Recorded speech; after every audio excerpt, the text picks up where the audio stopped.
this is Candy with eyes to jesus.blogspot.com, and I thought that today would be a good day to film a video because April is International Autism Awareness Month, and it has been several years since I've done any autism videos. So I thought that's what I would film today. This is my first video on an alternate camera that I'm trying out. It's a camera that I haven't really used much, I think, since like 2017. Kind of forgot that I had. But if you watch my videos, you know that in my last video I had to film on my phone because my Canon Vixia camcorder that I've been filming on for years has finally died. So for a little while here, it might be kind of wild as I'm trying out different cameras and settling into what I'm going to use and what I like. So today I am testing out another Canon that I have. But anyways, I wanted to do kind of an autism awareness video. In case you haven't been watching me or you haven't been watching me for very long, I am autistic. And people often seem shocked when I tell them that I'm autistic, especially if you've only seen me on video and you haven't met me in person, or you haven't, or you don't know me very well in person. You know, part of that is because, one, females with autism tend to mask it better than males, just naturally. And two, I am older and I don't appear as autistic as I did when I was younger. I have some old VHS tapes from my childhood that I'd like to at some point take some time to convert to video. And I think it would be kind of fun to take some video clips of me when I was a child and show you some of my autistic traits that we had caught on camera. But autism, they call it a spectrum because it is very different. You have the higher functioning, and then you have kind of a mid, and you kind of have a lower functioning. The form of autism I have is what was formerly known as Asperger's syndrome. So with me, basically, I don't habituate very well, so I am sensitive to sensory. That could be lights, visual, movements like ceiling fans, sounds. In restaurants, for example, it's really hard for me to hear the person in front of me because I hear everything in the room. I hear every conversation. I hear every scooching chair. I hear every footstep. I hear all the clanging of the dishes in the kitchen. I hear the people answering the phone up in the front. Sometimes I can even hear the cars pulling up depending on where our table is. And this was very hard for me when I was a child in public school and undiagnosed at that time because I couldn't concentrate on or hear what the teacher was saying because I'm hearing all the kids around me breathing, they're pencil scratching, they're shifting in their chairs, I'm hearing people walking by in the hallway, etc. And then we have sensory. I am sensitive to certain fabrics. I despise microfiber. I think it is evil, horrible, yuck. I hate microfiber, so I will not clean with microfiber cloths. I prefer, well, my favorite preference is terry cloth, but yeah, terry cloth, various cottons, things like that. And then sensitive to smells, but in my case and in many cases, smell could be a superpower. I can smell, for example, if someone has been in my house who's not a family member. And sometimes I can even tell you their gender and the path that they walked. I know that's weird, but nonetheless, that has happened.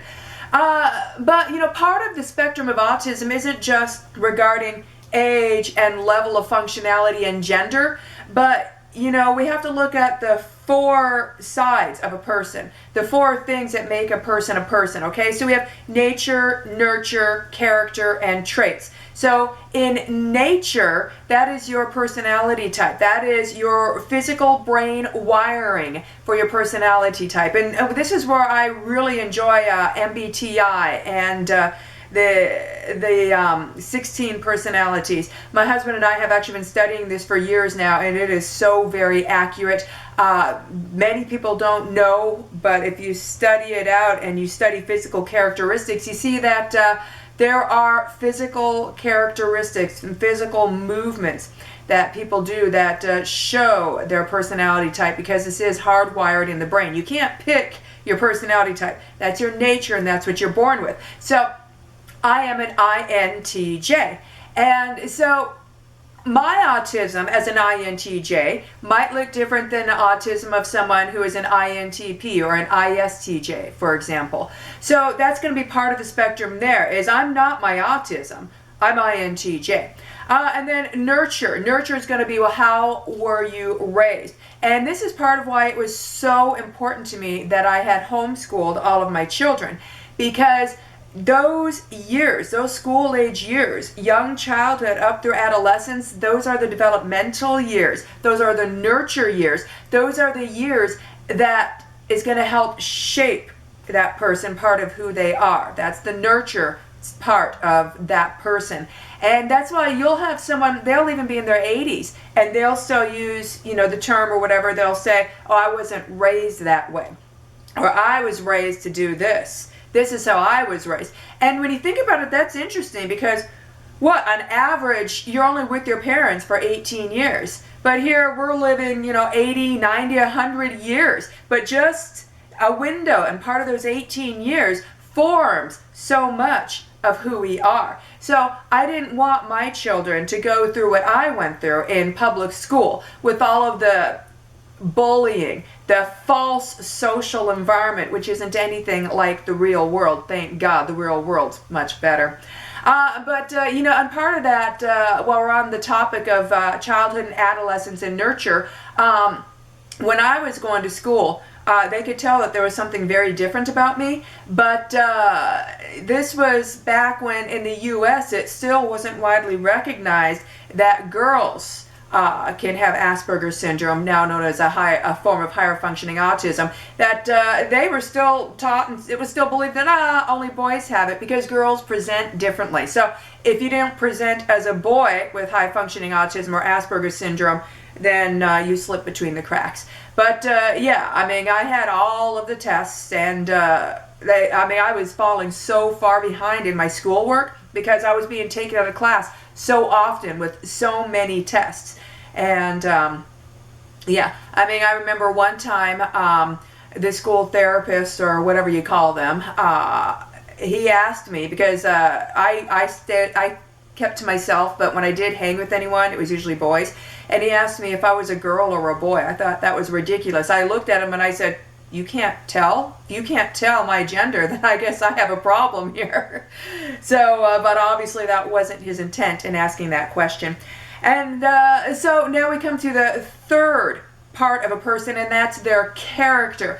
Character is from life lessons that we've learned, and that we've taken those lessons and we've made those lessons a part of ourself. It's a part of our being. So you can have hard knocks in life, and you have the power to choose if that's going to strengthen your character and make you a stronger, better person, or if you're going to exist as a victim from it and let it beat you down.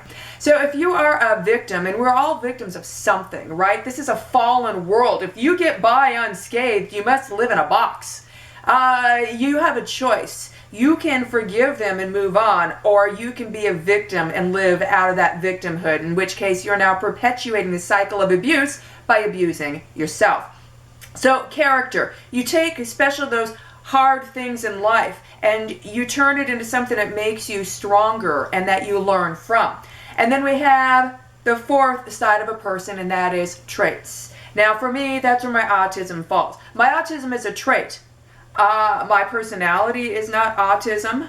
I wasn't trained into autism. I didn't gain autism. I was born autistic. Right from the get-go, I never, and we'll see my baby pictures. I've looked at my baby pictures and I've talked to my parents. I never looked at faces. I never looked anyone in the eye ever. I never had any interest in people. I vaguely remember deciding that I wanted to talk, because it kind of dawned on me one day that if I used certain vocalizations that created words, then I was able to get what I wanted or what I needed easier instead of just pointing and making sounds. So I was a late talker, and I decided to talk, and that is why I am verbal. Now, part of my decision to talk is stemmed from the fact that I'm an INTJ. So my second cognitive function is extroverted thinking. So INTJ likes to tell people what they think. INTJ likes to tell people what they've researched and what they've learned. INTJ also likes to learn from others. So my husband calls my autism in a lot of ways INTJ squared. And that's because, for example, with my second cognitive function of extroverted thinking, how I see a conversation as information exchange. I am sharing information with someone, and then in return I expect that person is going to share information back with me. Now, we could look at brain genders, which is somewhat a fluidic thing, but there's some truth to it. Now, I firmly don't believe that that there are men trapped in women's bodies or women trapped in men's bodies, but I believe that there's a stereotypical female brain and a stereotypical male brain.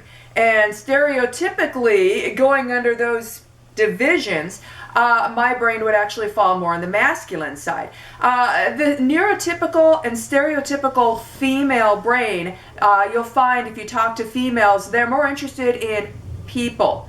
How are you? What can I do to help you? Or I need my people to give me support, or even gossiping. As to where the male brain is more into things, stuff, projects, getting things done, concrete things. Could be sports, it could be working on cars, it could be psychology, but they're more interested more in things rather than in people. And that's where I lie. That is why you will rarely see me around females and talking to very many females, because I'm not interested in people. I am interested in sharing information, and that is my second position, TE, but I have no interest in celebrities, what so-and-so is doing down the street. I have no interest in hospitality and having people over and making them feel all happy and comfortable. So just being bluntly honest there. And that's more leaning more towards a male brain than a female brain. But INTJ personality type is a masculine personality type, so INTJ in general is going to have that anyways. So what are some ways that you might be able to tell me or someone like me is autistic? Well, on video, I have the control. If I need to stop and take a break, I can just hit stop on the record button and come back later and then just splice and edit those two videos together into one smooth video, right? Also, though, a big one is there's no give and take in video. I'm able to just say what I want to say, and I'm not being interrupted with someone talking back to me. And then if someone was responding back to me, now I have to process what they're saying, and then I need to respond. And that's another thing in autism, which I do have, which is audio processing disorder. My hearing is fine, but it can take me a while to process audio. So one of the things you may notice about me, if you speak to me in person, is you may sometimes notice a delay in my responses. When you are saying something to me or asking me something, there is a delay. I tend to take longer than the average person in responding. And that's because when I hear a person talk, I don't hear words. I hear a whole bunch of garble, and I have to replay it in my mind and pick out the words and piece it together and figure out what they said. And then I can respond back. So audio processing, that's another thing. Also, if there's a sudden sound that I wasn't expecting, I might not be able to tell what that sound is unless I replay it in my mind first, and sometimes I still might not be able to tell. So that's another thing, audio processing disorder. So in video, there's no give and take. But more in person, another thing is I don't talk on the phone. I will rarely ever talk on the phone. I hate talking on the phone. It's very confusing for me. The timing of it, me talking and then the timing of them talking and then me talking and then them talking, it's hard for me to stay within that rhythm. So another thing would be synchronicity. For me, I My natural state is clumsiness, tripping over my feet, going up and down stairs, for example, dropping things, banging into things. But I exercise regularly, 6 days a week, and I've been exercising regularly since I was 12 years old, and that has really, really helped my coordination. But I will still sometimes lose synchronicity, going up and down a lot of stairs, for example. I will lose track. My mind will lose track on which foot's on which step, which foot's on which step, and then I have to concentrate really hard. And then sometimes I have to just slow down, or I even have to stop and kind of reset for a moment. I will lose synchronicity. I'm actually working on improving my synchronicity in virtual reality. Actually, Beat Saber is helping with that. And then I'm also working on peripheral as well with Beat Saber 360. So I'm getting kind of good at it. I'm starting to do more expert now, which is fun. So if you play Beat Saber, expert plus kills me, but expert is now a fun level for me.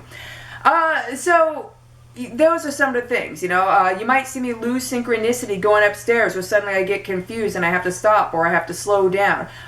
You might find that if you talk to me in person that I might take a bit longer sometimes to respond because I'm trying to process what you're saying.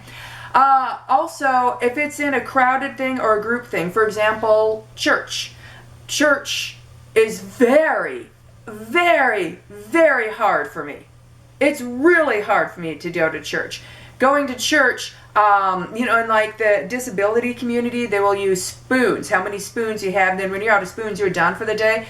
Church uses up like over half of my spoons easily. Church is very hard for me. There's a lot of people, and there's a lot of energy, for lack of a better word. INTJ and INFJ were both NI hero, that's introverted intuition. So we naturally pick up energy of people. INFJ is more empathic. They will pick up their emotional energy. INTJ, we pick up more of, I guess you can call it the electrical field around them, or the auras. We pick up just this general energy around them. And we can't help it. It's just our natural state. So I pick up all this energy. So the more people I'm around, the more energy I'm picking up, and it gets overwhelming. It's not something I can turn off. It's been very helpful and protective in the past, so it's not necessarily something I want to turn off. But in church, we have the crowd. So we have a sensory explosion with the ceiling fans, the lights, the noises, everything, even how people smell, everything, crowds and crowds of people. And then sometimes people get emotional, and I don't like being around emotion. I do not like being around emotion. I think part of that is my INTJ side.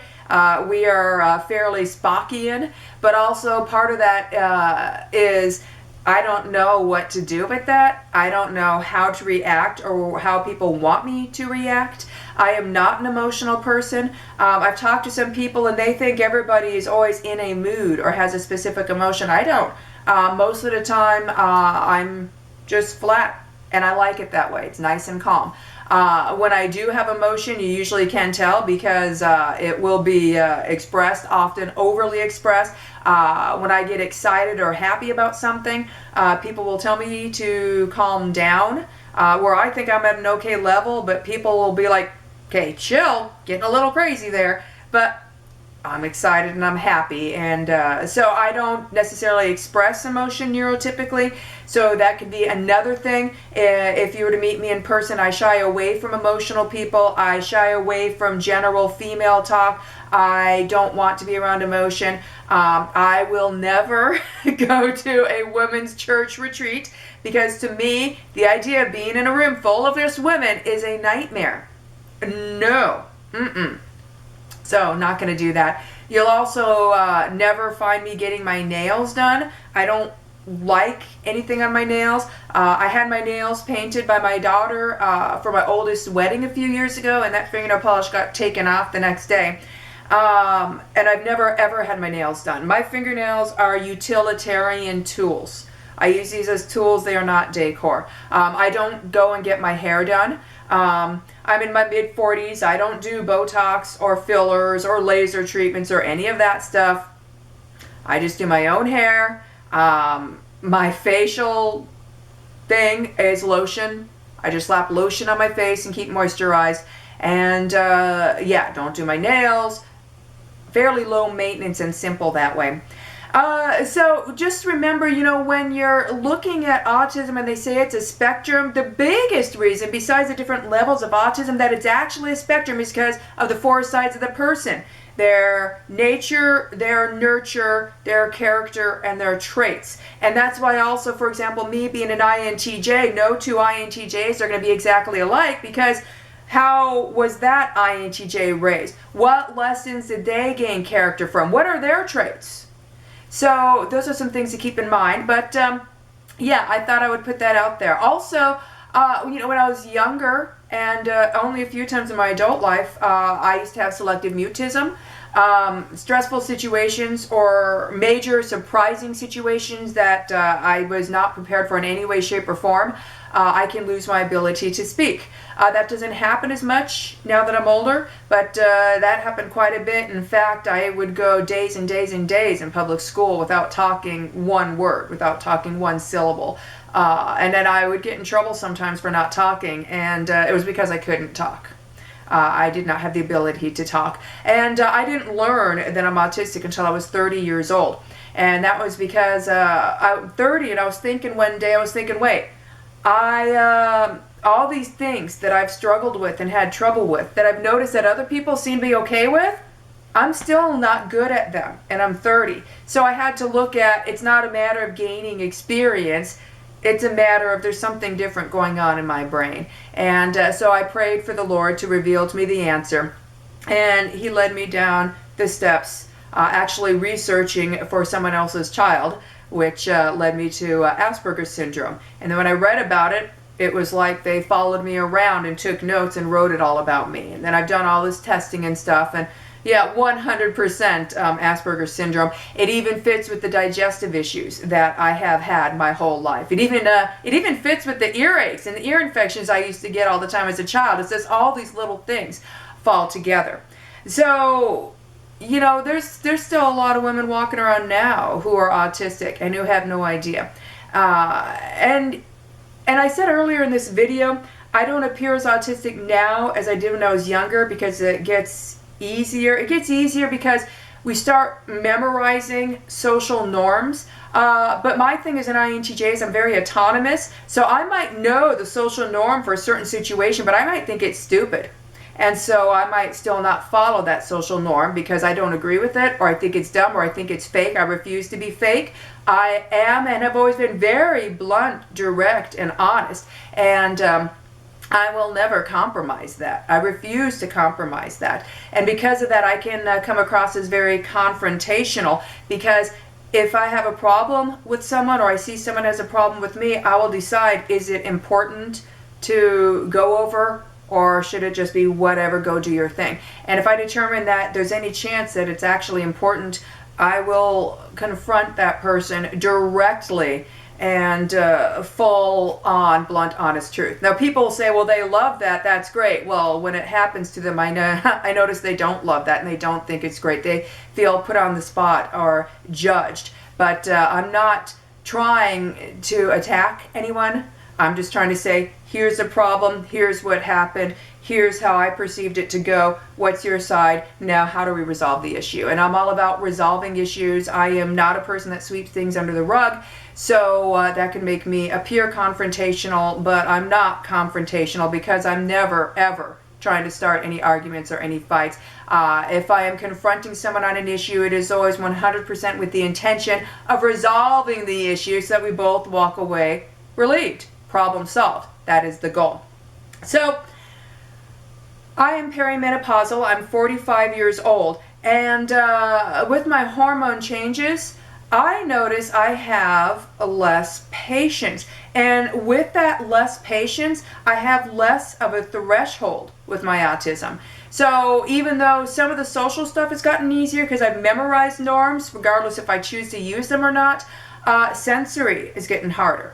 I don't have as much of a threshold for sensory. I don't know if this is temporary because I'm going through these hormonal changes, or if this is just how it's going to be. But that is something I have noticed. So when you hear people say that autism gets easier as you get older, it may not continue on that path. So I'm on that path right now, finding out that it's not continuing, and so I'm just waiting to see where that goes.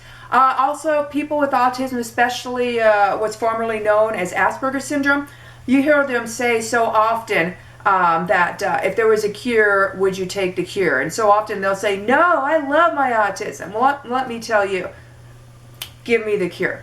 I'm ready. I have repeatedly prayed for this to be gone, and the Lord told me no. He said that my autism is giving me specific traits that help me do His will in my life, and that it helps me lean on Him more than I otherwise would. Otherwise, I'd be much more autonomous, and I'm fairly autonomous already. But then He told me that doesn't mean He won't ever heal me of it, but certainly not now, not anytime soon. So, do I want my autism gone? Absolutely. See, I'm trapped. You could call it a bubble. I don't seem to have the ability to fully express myself, for lack of a better term. Really, I think there's something more accurate than that for me. So I don't have that ability to fully come out of my shell or out of my bubble. I am stuck. I don't connect with most people. My husband and a handful of people in my life have I ever connected with. And that includes even my own parents. I don't connect with most people. And I've likened this to, okay, this is how I explained it to my husband the other day, and he said that massively helped him understand. It's like if you were to imagine people having multiple tendrils that come out of their body, and that these tendrils are searching for other tendrils to connect with. And so then even complete strangers in an elevator or in a waiting room, their tendrils will connect, and they'll have some type of connection or fellowship there, even in just saying hi or just having some small talk. There's some type of fellowship, a connection there that I see all the time that people have. And yeah, if I were to visualize what it appears to me in my mind's eye, it's like tendrils reaching out, and I don't have any. And I can tell when people are putting those tendrils out to me. I see it, I know it, I can tell, but I can't do anything about it. And that's part of the whole trapped in a bubble type of thing. I can tell people are trying to reach out to me, and they're trying to connect with me, and yeah, it's not gonna likely happen.